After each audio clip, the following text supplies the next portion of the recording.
Today on Scissor Boy, we are meeting with Fabio Sementilli, who is the new creative and technical director for P&G Salon Professional in North America. Fabio is a key colorist for major stars in several Hollywood films and just completed his new collection, Old Hollywood Revisited. He is an international top stylist for Wella, two-time NAHA winner, three-time winner of the World Supreme Trophy, three-time member of the Canadian Olympic hairdressing team, and he is the resident hair guru on the Stephen and Chris TV show.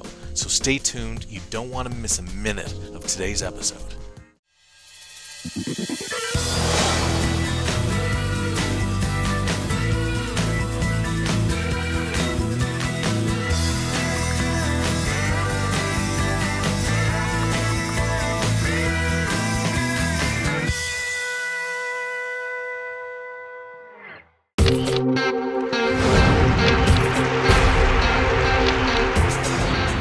All right, everyone.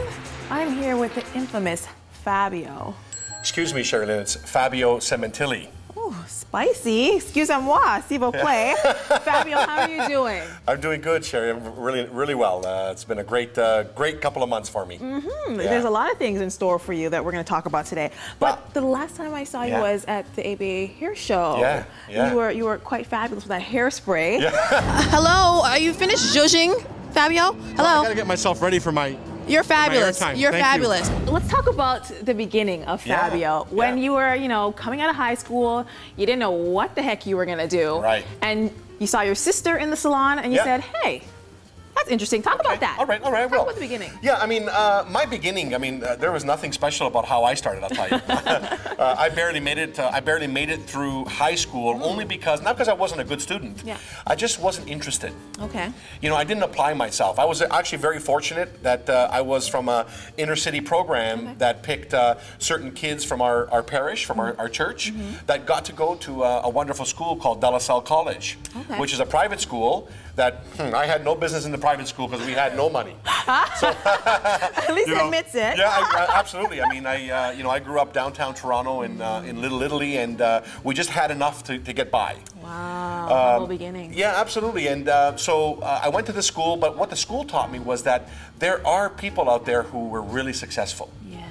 And I saw kids, being driven to school by drivers, and I saw kids walking to school, on their own. So there was such a juxtaposition of statures in the school. I think that was my platform. Okay. So I came out of school and I'm like, okay, now what? What am I going to do? So my sister was a hairstylist, but she's my older sister. Big deal. Whatever. She did what she did, but I think it really changed for me when I went on a European trip. Right. And I saw some family members, Sherry, that were stylists, and I said, that's who I want to be. Okay. Because they worked in the salons, they did photo shoots, they were part of some fashion shows, and I said, man, that's hot. That's exactly where I want to be. Because I'll tell you, I didn't like waking up early in the morning. So I knew that hairstylists don't get up too early in the morning. Are you serious? That's although we did start pretty early this morning. But sorry. No, honestly, stylists, salons, most salons open up at 9:30, 10 o'clock, to be honest with you. Yeah. And that was kind of like my speed. I can go way late into the night. It's just the mornings I have a problem with. Most definitely. And I know you know what I'm talking about.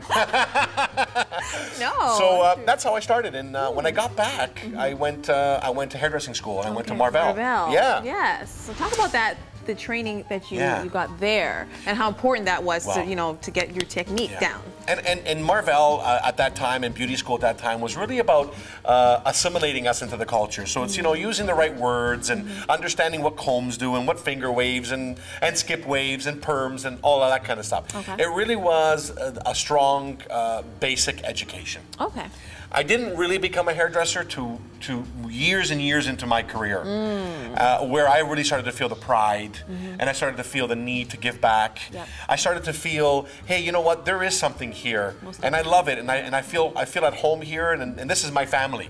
So stylists for me, Sherry, are my brothers and sisters out there, and I think to the day I die, it'll always be that way for me. When you came out of school, you were 21 years old and reinvesting in yourself. How did you reinvest in yourself? And tell them why it's essential that, if you don't invest in yourself, Yeah. who else is going to? So we have to talk about that. That's a great question. And I can actually remember the moment. Really? I got to tell you the moment. So, Did sweat beads come down your? No, I was actually working on this wonderful woman with short hair, and I was using a curling iron. Okay. And we're talking now 1986, 87. Okay. A few years ago, you know, Ooh, back in the day. Okay, yes. Can you say Duran Duran? Wow. So,